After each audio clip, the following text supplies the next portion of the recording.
এক মন্ত্রী ছিল, সে সবসময় শুধু বলে যে আল্লাহ যা করে ভালোর জন্যই করে। তো একবার রাজামশাইয়ের একটা আঙ্গুল কেটে গেল, কোন একটা কাজ করতে গিয়ে আঙ্গুলটা কেটে গেল।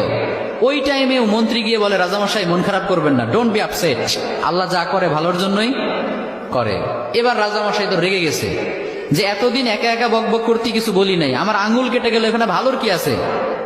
আচ্ছা, মন্ত্রীকে এবার বলতেছে, তো আল্লাহ যা করে ভালোর জন্যই করে, তাই না? বলে হ্যাঁ। তো ঠিক আছে, যা, তোরে আজকে থেকে আমি জেলখানায় ঢুকিয়ে দিলাম। আল্লাহ যা করে ভালোর জন্যই করে, তার মানে জেলে যাওয়াটাও তোর জন্য ভালো। ঠিক আছে, যা, তোর মন্ত্রিত্বও কেড়ে নিলাম, জেলখানায় ঢুকিয়ে দিলাম। মন্ত্রী এবারও বলে, সমস্যা নাই, আল্লাহ যা করে ভালোর জন্যই করে। তো এবার রাজামশাই আরেকটু রেগে গেছে যে পানিশমেন্ট দিতে চাইলাম, উল্টো দিকে আমাকে নিয়ে ঠাট্টা করে, ভালো লাগতেছে না, কি করবে? রেগে মেগে কয়েকটা লোক নিয়ে, তার সাঙ্গপাঙ্গ যারা আছে ওদেরকে নিয়ে জঙ্গলে চলে গেছে শিকার করার জন্য। কি করার জন্য? পশু শিকার করার জন্য।